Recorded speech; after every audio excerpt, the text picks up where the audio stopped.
अस्सलाम वालेकुम। उम्मीद है कि आप खैरियत से होंगे। इस पास्ट वीक के अंदर एक बड़ा इतना फ्लरी ऑफ इवेंट्स हुए हैं कि थोड़ी मेरी तबीयत भी ख़राब हो गई। दफ्तर में भी काफ़ी लोग बीमार हो गए हैं। Keeping up with what has happened New York के अंदर, it's been I think very close to impossible. And अभी भी हम काफ़ी ज़्यादा डेटा मिस कर रहे होंगे। लेकिन एक चीज़ जो हमारी नज़र से गुजरी थी, लेकिन वो सॉर्ट ऑफ साइड लाइन होगी, इग्नोर होगी। वो एक कॉन्फ्रेंस हुई थी न्यूयॉर्क UNGA की जो मीटिंग है उसकी साइड लाइन्स में। वहाँ जब बड़ा इवेंट होता है ना, तो छोटे छोटे साइड लाइन्स में सेमिनार्स और टॉक्स और इस तरह के वर्कशॉप्स होती हैं। उसमें से एक ऐसी एक वर्कशॉप हुई थी जिसका उन्वान जो था वो ये था कि the weaponization of religion by the Taliban in Afghanistan and its impact on the region and the wider world. यानी इस तरह का कोई मौजू था। और उसका कोई तर्जमा ये बनता है कि मज़हब की को हथियार बना लेना तालिबान की तरफ से, उसके असरात अफ़गानिस्तान और ख़ित्ते और पूरी दुनिया के ऊपर क्या पड़ेंगे।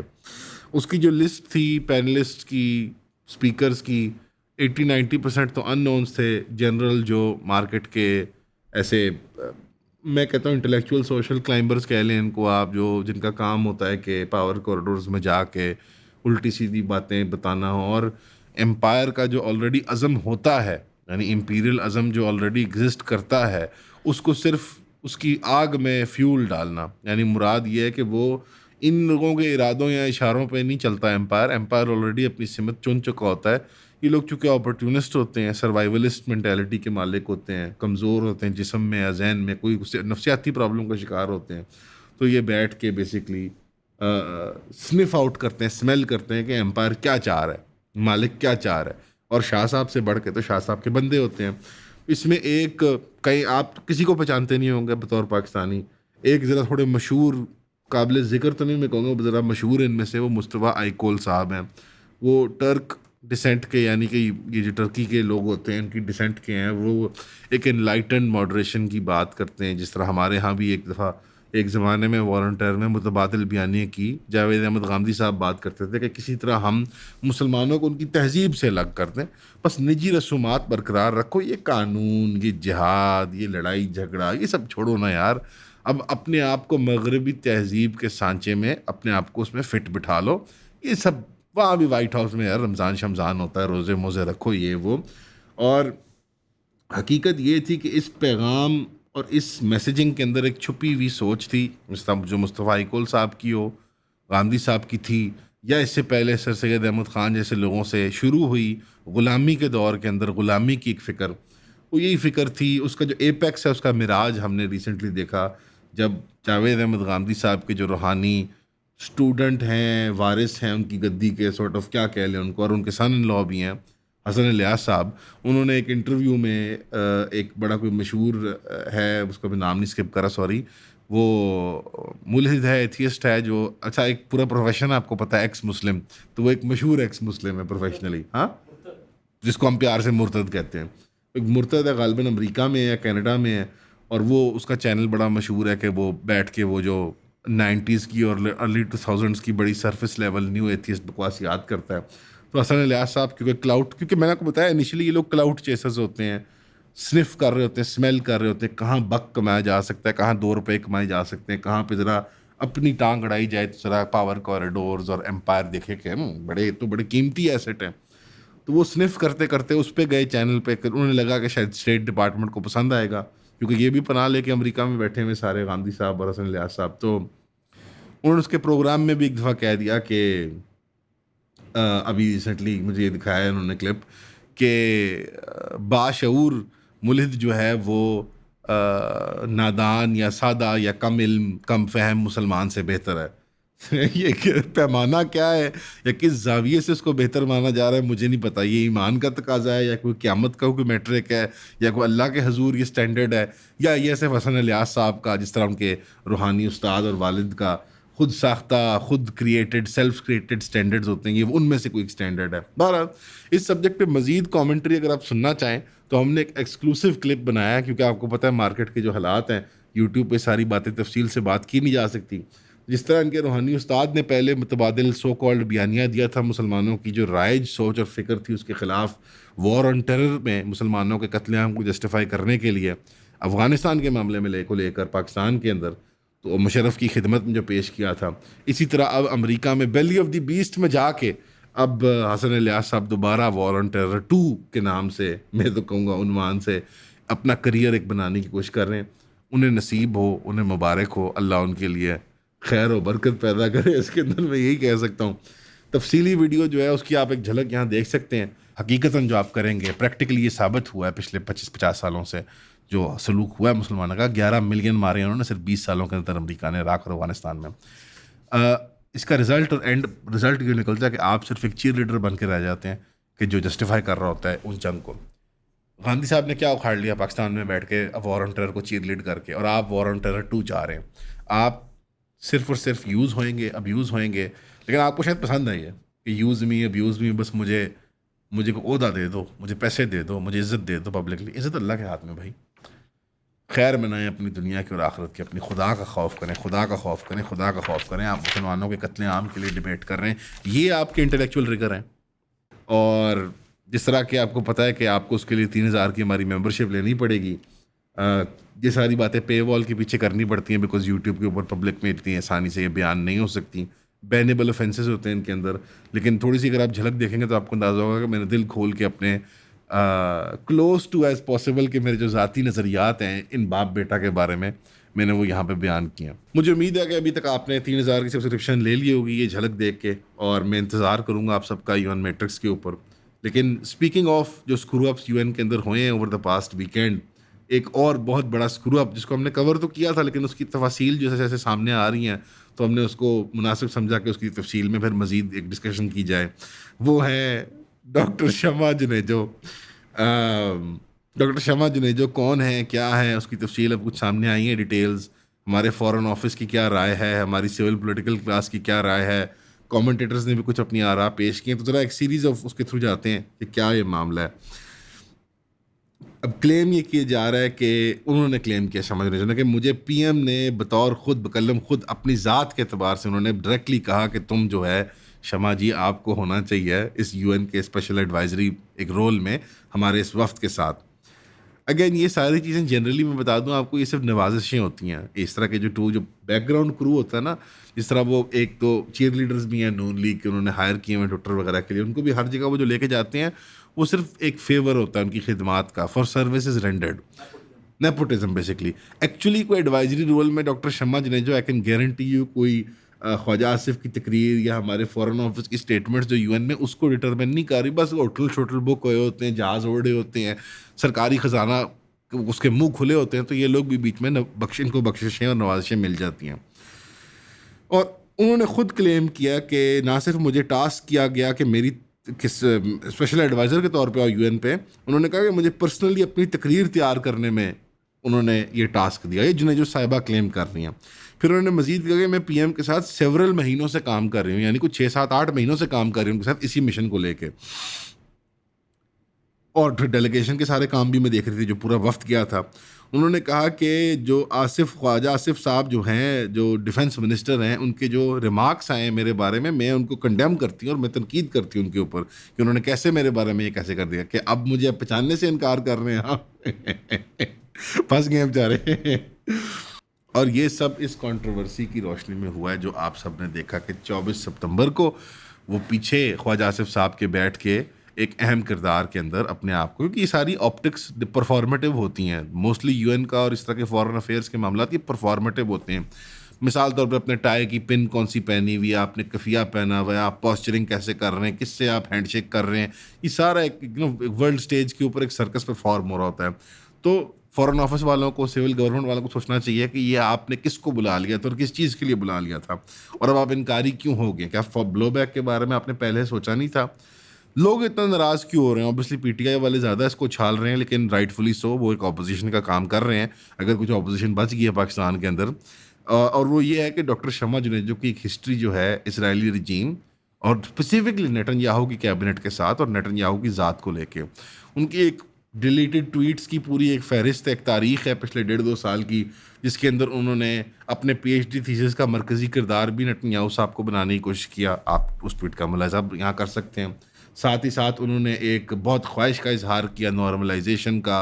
उन्होंने और भी इजहार किए कि मैं बहुत वर्क कर रही हूँ कि मैं पाकिस्तान के अंदर राय वार करूँ कि इसराइल के लिए नरमी पैदा हो वगैरह वगैरह। मुझे idea again we are beating a dead horse at this point. Everybody knows who this woman is or what kind of person this is. Again मैं यहाँ पे कहना चाहूँगा, हमने एक एक्सक्लूसिव स्टोरी तैयार की हुई है ईऑन के ऊपर, मैट्रिक्स के ऊपर। उसमें हमने और भी जो लिस्ट में ज़ायोनिस्ट मशहूर हैं पाकिस्तानी, उनके हमने तफसीली किरदार बयान किए हैं। और आप वो ऑन डिमांड आप अगर परचेज़ करें मेंबरशिप तो ले सकते हैं। मैं जनरली मेंबरशिप प्लग नहीं कर रहा, मैं जनरली समझाने की कोशिश कर रहा हूँ कि चीज़ें पब्लिक में लगाई नहीं जा सकती। बट शमा जुनैद का कोई केस सामने आ गया तो अब हम खुल के बात कर सकते हैं कि क्या मामला है। होता क्या है कि लॉबियस्ट, इस तरह के कॉलमिस्ट, की क्लाइंबर, वही इल्क हैं, वही कैटेगरी हैं। एक मजहबी अपॉर्चुनिस्ट होते हैं हसन अलियास साहब जैसे और गांधी साहब जैसे। फिर ये सियासी और कॉलम की निगारी की दुनिया में भी अपॉर्चुनिस्ट होते हैं। कोई गल्फ़ के हुक्मरानों को वाई कर रहा होता है। अगेन मैं उनके नाम नहीं लेता, अगर भांडा नहीं फूटा पाकिस्तान में बड़े मशहूर साफ़ी और कॉलमिस्ट हैं जो तारीफ़ करते हैं विजन 2030 की, और इस तरह इशारे में आप खुद ही समझ जाएंगे कौन लोग हैं ये। फिर वो होते हैं थोड़ा अंग्रेज़ी में ज़रा अच्छे होते हैं, ज़रा कॉन्फिडेंस रखते हैं, वो अमेरिका के लिए जाके वहाँ पे बड़े अखबारों के लिए वाई करते हैं और बड़े बड़े वाशिंगटन के अंदर लॉबी ग्रुप्स के लिए। तो ये आपकी पोजीशन इन द वर्ल्ड जो है, ये आपकी अहमियत जो है पिंडी के अंदर और इस्लामाबाद के कॉरिडोर्स में उनको बढ़ा देती है कि यार फलाना जो है उत्थे लग गया है, उस महकमे ਦੇ ਵਿੱਚ लगे है, फलानी जगह रिसर्च फेलो लगा है, फलानी जगह कॉलम निगार लगा है। तो फिर आपको नज़र आएगा कि सिविल ब्यूरोक्रेट, मिलिट्री ब्यूरोक्रेट और पॉलिटिशियंस जो है आपको अपने ट्रिप्स के ऊपर आप पे नवाजते हैं अपना वक्त और अटेंशन। और ज़ाहिरी बात है पाकिस्तानी स्टेट के अंदर हमेशा से ख्वाहिश रही है कि ताकत के कॉरिडोर हर स्टेट में होती है यार, बाय द वे लंदन के, टेल अवीव के, वाशिंगटन के जो करीब लोग हैं, बफर गो बिटवीन्स, उनके साथ ज़रा बना के रखो, क्योंकि वो अपने ज़ाती जो उल्लू होते हैं वो भी सीधे हो जाते हैं और फिर सरकारी सतह के ऊपर कभी ना कभी ये लोग काम भी आते हैं। ये मामला हुआ है कि वो बहुत शदीद तरीके से बैकफायर किया, क्योंकि डॉक्टर शमा जिन्हें जो एक तो बहुत लो हैं रैंकिंग ऑर्डर में इसराइल की, मतलब उस लिस्ट ऑफ जो लॉबियस्ट हैं उसके अंदर ये नोबडी हैं, एक तो ये। और दूसरा ये है कि वो जो एक्सचेंज में ऑफ़र कर रही हैं, जो भी कुछ वो ऑफ़र कर रही होंगी अपनी सर्विसेज, वो उतनी बड़ी नहीं जितना पीआर ब्लो बैक आपको मिल गया।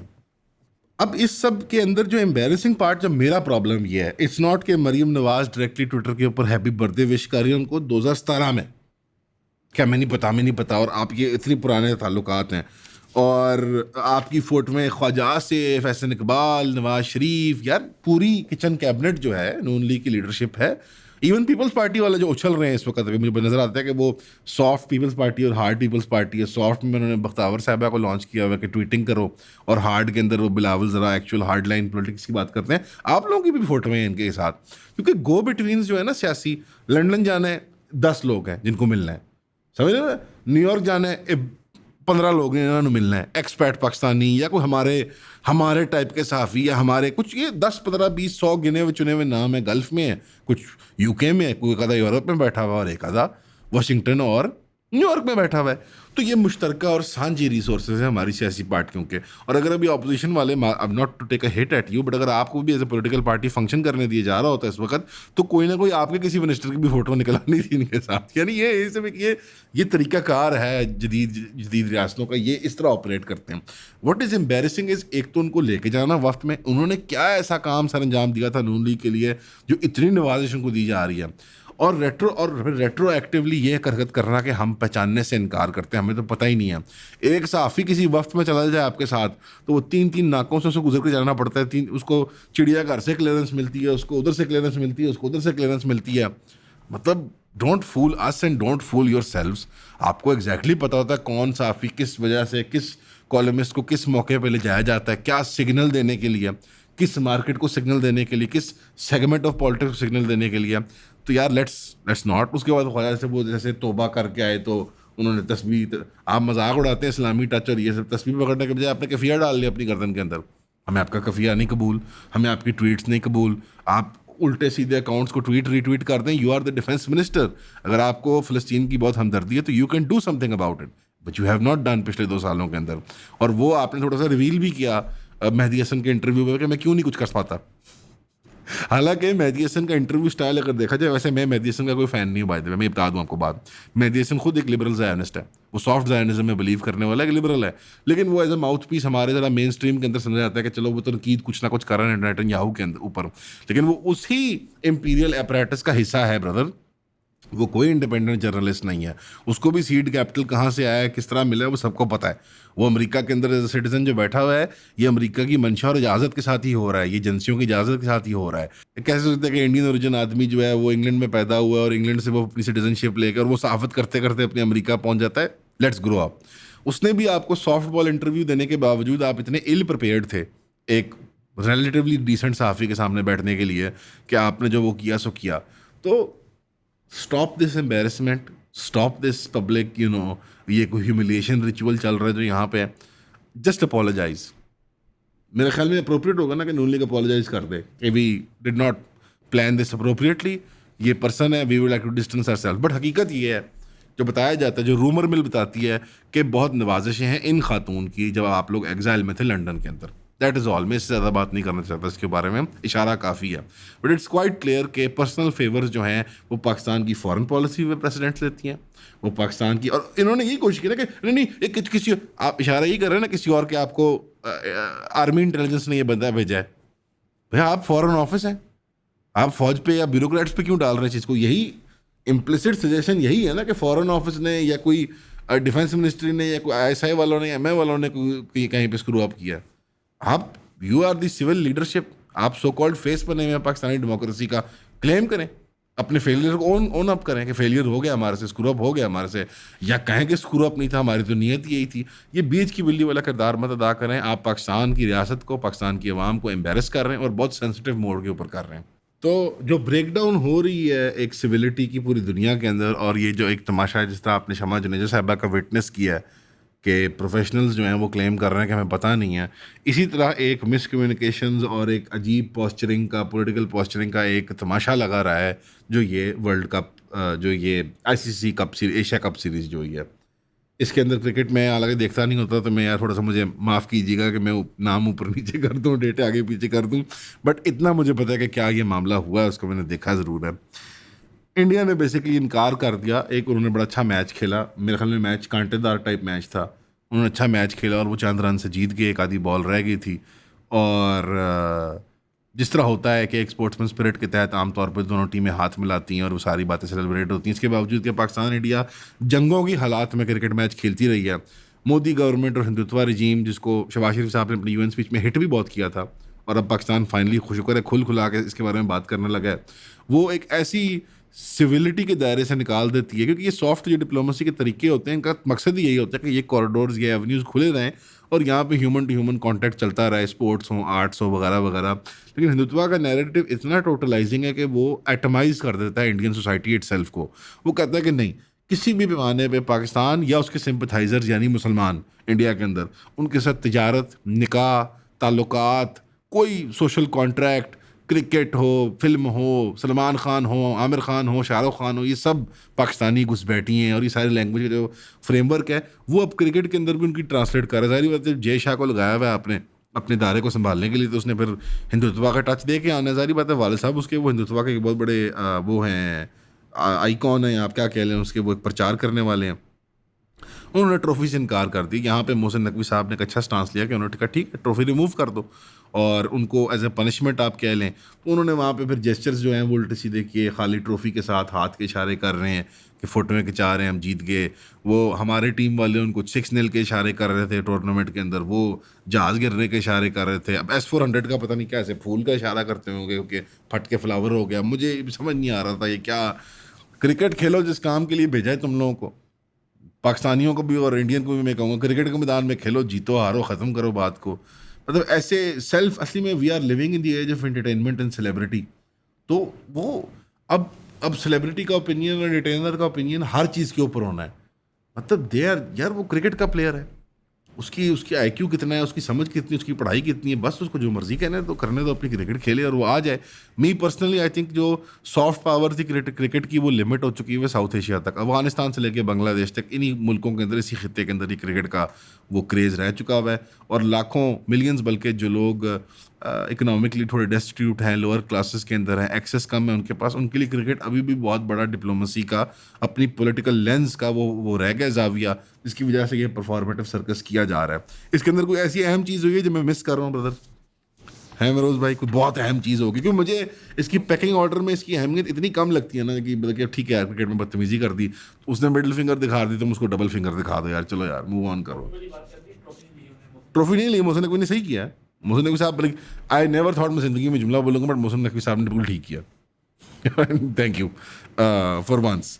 This is how it is, it's also it is quite clear. मैं कहना चाहूँगा क्रिकेट फैन बेहतर बता सकते हैं, मैं नहीं हूँ, जबकि तो मैं नहीं कहता कि लगता ये है कि बीसीसीआई का जो टेक ओवर है इंडस्ट्री इटसेल्फ का वो काफ़ी वाज़ेह है कि उन्होंने अपने पॉपुलेशन के नंबर्स और अपनी मार्केटिंग इंडस्ट्री के वो टूल्स को, पीआर टूल्स को लेवरेज करके प्रिटी मच इंटरनेशनल क्रिकेट को एक इंडिया का प्ले ग्राउंड बना दिया हुआ है। कि वो विकेट कुछ वो मामला था ना कि वो कैच गलत किया है, तो वो रेफरी जो एम्पायर जो है वो गलत इशारे कर रहा है, और वो this is part of the game. ये स्पोर्ट्स हैं सारी पॉलिटिकल हैं, और इनको ए पॉलिटिकल बनाने की जो हम कोशिश करते हैं ये नामुमकिन है, कुछ states view them as some sort of power playing techniques. अब वो इंडिया भी इस पर रिसेंट कर गया कि हम बायलैटरली नहीं खेलेंगे इनके साथ, लेकिन इंटरनेशनल टूर्नामेंट में खेल लेंगे। रेटरिक तो आपने ऐसे दिया था जैसे हम कहा पे हमें सफ़ेदती से ख़त्म कर देंगे, और अब पीछे मुकरने के लिए तो ये एक डेस्परेट अटेम्प्ट थी पीआर की उनकी स्टेट की तरफ से, उन्होंने पंप करके इन बेचारे बच्चों को भेजा था। आई एम श्योर ये लड़के भी डिसग्रंटल्ड होंगे काफ़ी देर। मोदी ने ट्वीट भी किया, क्या ट्वीट है operation Sindoor? Operation Sindoor on the games field, outcome is the same, India wins, congrat to our cricketers.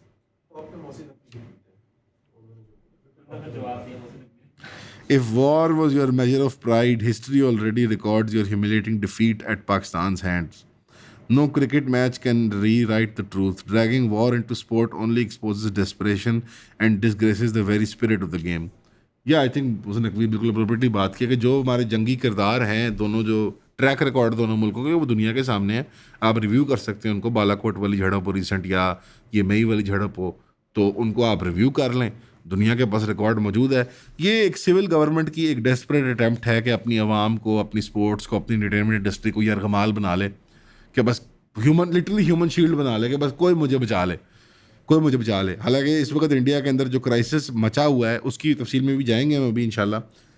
उसको मद्देनजर रखते हुए तो लगता है कि cricket should be the least of their priorities. लेकिन बहरहाल आवाम जैसे होती है वो आपको पता कैसे होती है। जो इंडिया में क्राइसिस की सिचुएशन है उसके अंदर अगर आप आई लव मोहम्मद कैंपेन को फॉर एग्जांपल देख रहे हैं सल्लल्लाहु अलैहि वसल्लम, इसके अंदर जो है बड़ा वफ्द ईद मिलादुन नबी का जो एक प्रोसेशन होता है इनका 4 सितंबर को कानपुर के इलाके में मुसलमानों का, उसमें उन्होंने बैनर चलाया एक ऑर्गेनिक कैंपेन की शक्ल में कि आई लव मोहम्मद, यानी मैं रसूलुल्लाह से मोहब्बत करता हूँ, इश्क करता हूँ, और उन्होंने वो डिस्प्ले किए रास्ते के अंदर।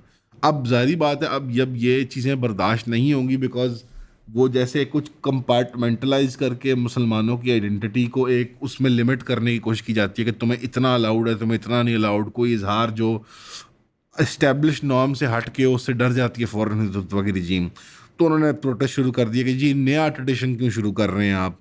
पुलिस ने कहा सरकारी रूल्स के भाई ऐसे तो पोस्टर यहाँ ना लगाओ, यानी जो टिपिकल होता है कि पीछे प्रेशर एक आइडियोलॉजिकल होता है, पॉलिटिकल होता है, फिर हुकूमत का ब्यूरोक्रेसी का काम होता है कि वो कानूनी लकूने निकाले कि पोस्टर यहाँ पे 45/35 करने लग सकता है, यहाँ पे 20/10 का लग सकता है, और जो छोटे मोटे जो यानी आप कहते हैं लीगल रिग मरोल या लूप उसके थ्रू ना गुजार के मुसलमानों को टॉर्चर करने का एक तरीकाकार बनाया। क्रैकडाउन हुए प्रोटेस्ट के ऊपर, मार पिटी लोगों को, सर फाड़े गए, लोग अरेस्ट किए गए, 200-300 के करीब जायद लोग। और मौलाना तौकीर खान रज़ा जो चीफ जस्टिस इत्तेहाद मिल्लत काउंसिल हैं, उन्हें राय बरेली से अरेस्ट कर लिया गया कि वो कैंपेन को सपोर्ट करते हैं, और 14 दिन उनको जुडिशल रिमांड में रख लिया गया। जुडिशल रिमांड आप सब समझती हैं कि ये क्या चीज़ होती है।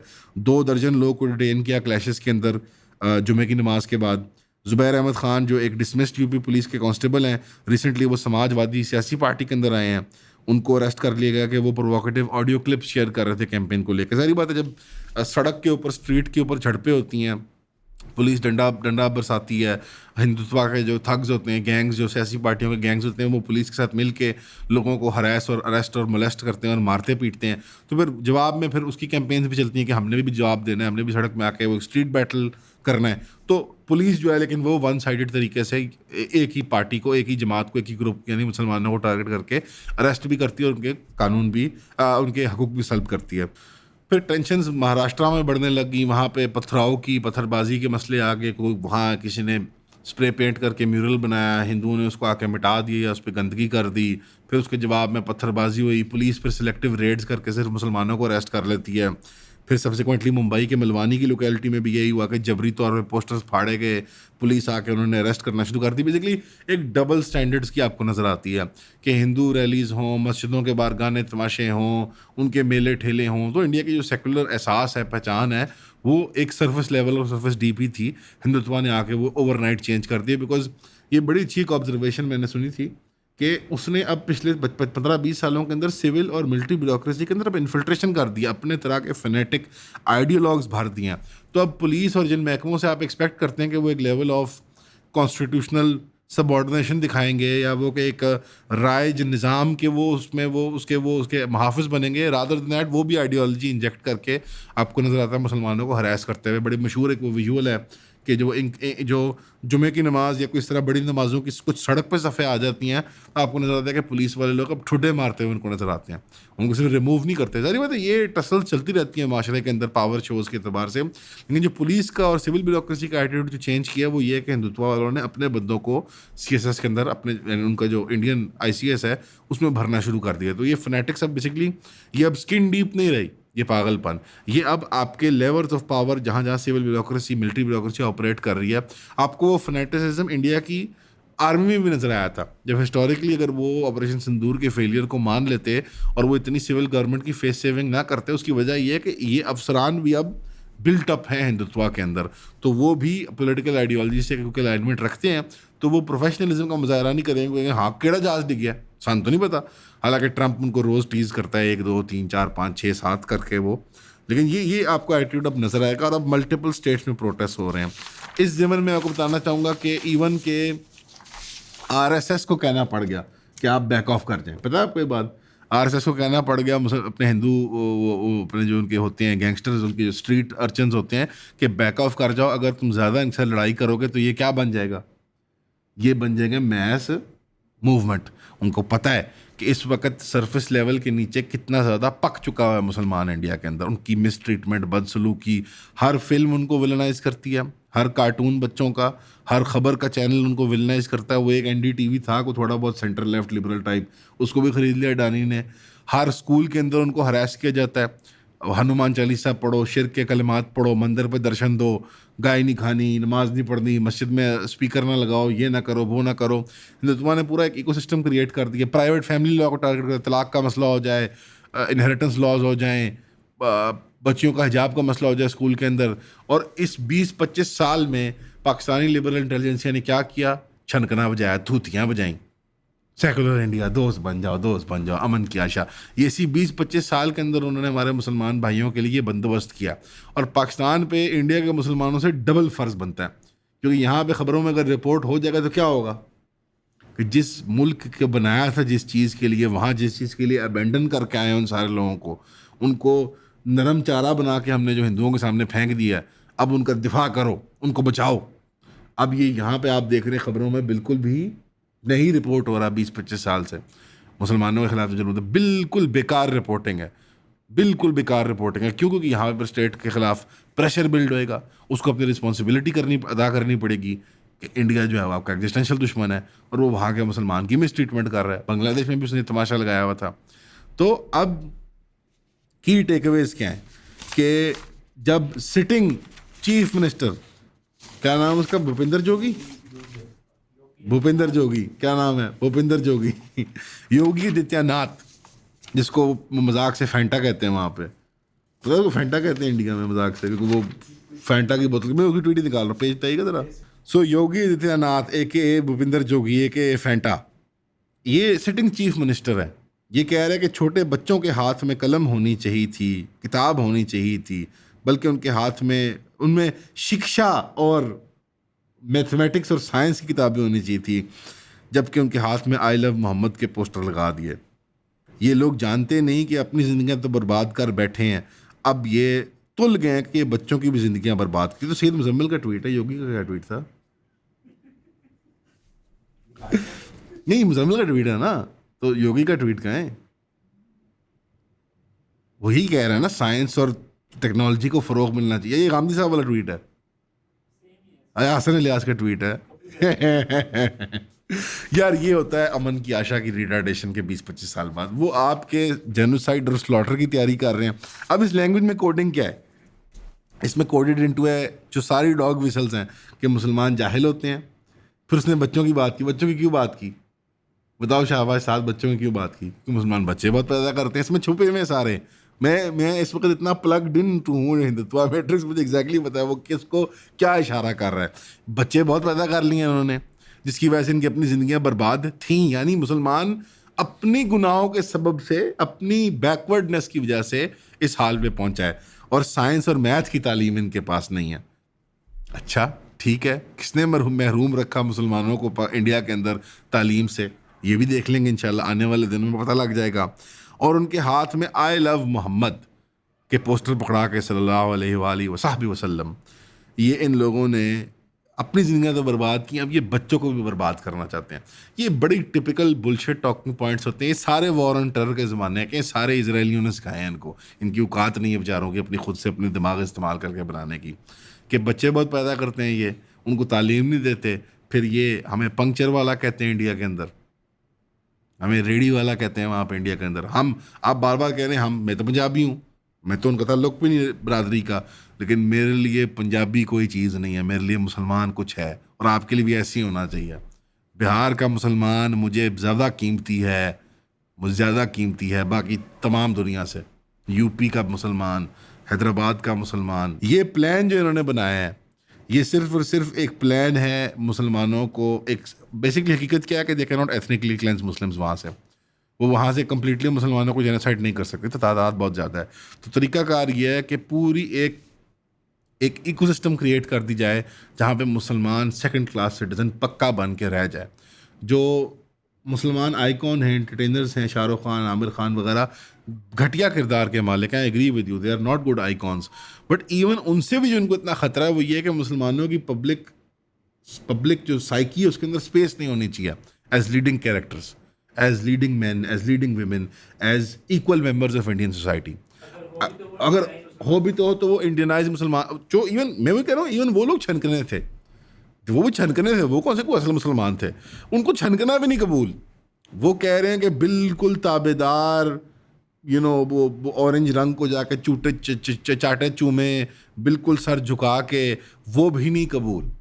बिकॉज जब तक कि वो कंप्लीट सबॉर्डिनेशन नहीं हासिल करेंगे मुसलमानों से, तो वो इंडिया में अपने हिंदुत्व का गोल नहीं अचीव कर सकते, बिकॉज मुसलमानों के अंदर अक्सरियत जो है वो माइनॉरिटीज़ की है।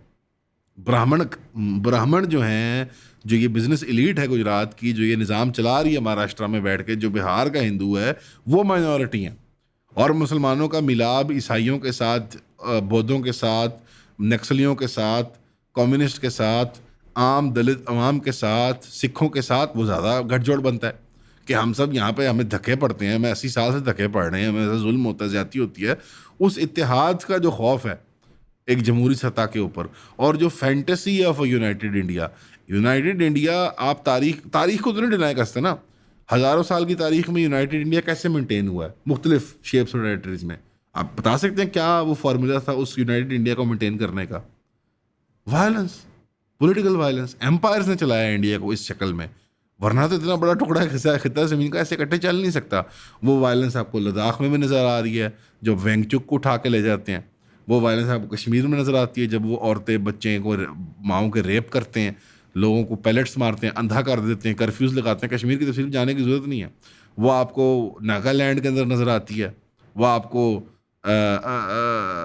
अर्बन जो लेफ्टिस्ट हैं उनके ख़िलाफ़ नज़र आती है, और उसमें भी मुसलमान की डिफाइनिंग फ़ीचर है। तो बहरहाल आई लव मोहम्मद की कैंपेन पे हम भी साथ खड़े हैं आपके साथ। जाते जाते मैं भी कहूँगा कि आई लव मोहम्मद सल्लल्लाहु अलैहि वसल्लम, रसूलुल्लाह से हम सब मोहब्बत करते हैं, और ये जो सिंबल उन्होंने बनाया है रसूलुल्लाह की ज़ात को। अच्छा भाई, तो मेरा फेवरेट होता है जब हिंदुत्व वाले मुसलमानों से बढ़ के मुसलमान बनने की कोशिश करते हैं कि आप ये मूर्ति पूजा कर रहे हैं, आप नाम लिख के। अच्छा सदके तो अब मूर्ति पूजा गलत है। बहरहाल आप वसल्लम की ज़ात को जो उन्होंने मरकज़ी किरदार बनाया, I think that was a genius move politically speaking. और रूहानी तौर पे मैं कहूँगा कि जो तक़वियत मुसलमानों को हिंदुस्तान में मिल सकती है, वो रसूलुल्लाह की ज़ात के सामने सरेंडर हो जाना, बिल्कुल उनकी ग़ुलामी में दाखिल हो जाने से ही मिल सकती है। और जो एक तारीख़ है मुसलमानों की हिंदुस्तान में, जिस इंतहा पे उनका इश्क रसूल जाता है, वाक़ई में बेमिसाल है। बल्कि फ़नेटिक हद तक कभी कभी मतलब थोड़ा सा हम गलत तरफ ले जाते हैं उसको। लेकिन ये ही शायद वो गैल्वेनाइजिंग फ़ोर्स होगी इंडियन मुस्लिम को समझाने में, इकट्ठा करने में, कि हिंदुस्तान के अंदर इंडियन आइडेंटिटी के साथ, सेकुलर इंडियन आइडेंटिटी के साथ उनका फ्यूचर नहीं नज़र आ रहा मुझे। और उन्हें एक इकट्ठ पैदा करना होगा, अपनी सिविल ऑर्गेनाइजेशन बनानी पड़ेगी, उनको सियासी लेवल पे ऑर्गेनाइज करना पड़ेगा, और उन्हें हर हद तक जाना पड़ेगा सिविल डिसोबीडियंस की, वरना ये हिंदुत्व की जो रजीम है वो आपको खा जाएगी। और अब मैं आपको बता दूं, जो इसका आप उम्मीद और आस लगा के बैठे हुए हैं लिबरल हिंदुत्व की या सॉफ्ट हिंदुत्व की, कांग्रेस की, ओवरटर्न विंडो क्योंकि अवाम के अंदर ज़्यादा टूवर्ड्स दी एक्सट्रीमिज़म शिफ्ट हो चुका हुआ है, तो आपको कांग्रेस हिंदुत्व भी आपको नज़र आएगी कि वो भी शाना बशाना खड़ी होगी कुछ मामलात के अंदर, इन मामलात के अंदर। तो आपको जो कुछ उम्मीद है उनके साथ, वो भी मेरे ख्याल में फॉल्स होप है। आपको अपनी इंडिपेंडेंट इख्तियारात, इंडिपेंडेंट शक्ल में आपको वो करने पड़ेंगे। इस मामले में मैं पाकिस्तानी भाइयों बहनों से कहूँगा कि आप रीच आउट करें इंडियन मुस्लिम्स को, ताल्लुकात बनाएं उनके साथ सोशल मीडिया ऐप्स के थ्रू। जेन ज़ी पे ख़ास तौर पर मैं कहूँगा आपको शर्म आनी चाहिए। आप हर चीज़ कर लेते हैं लेकिन आप इंडियन मुसलमानों से बात नहीं करते। उनसे दोस्तियाँ करें, उनको ऑर्गेनाइजिंग में हेल्प करें, उनको रूहानी तौर पे, इंटेलेक्चुअल तौर पे सपोर्ट करें, उनके सोशल मीडिया प्रेजेंसेस में उनको हेल्प करें, कोलैबोरेट करें अक्रॉस द बॉर्डर। और जहाँ हमारी हुकूमतें फ़ेल कर रही हैं to make us help us collaborate, आप खुद इनफरादी सतह पे करें।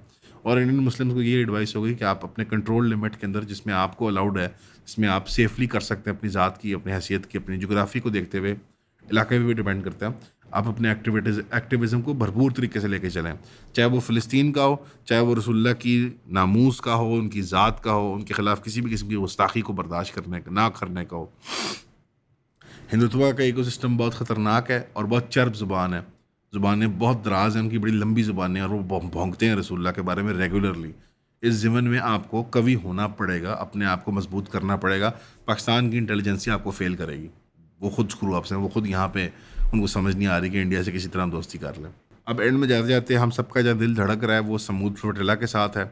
इस वक्त वो 2 दिन दूर है गज़ा के साहिल से। इटली, स्पेन और ग्रीस की जो है नेवीज़ उसको एस्कॉर्ट कर रही हैं और सपोर्ट प्रोवाइड कर रही हैं। 12 नॉटिकल माइल्स तक इंटरनेशनल वाटर होता है बिफोर आप साहिल में पहुंचते हो।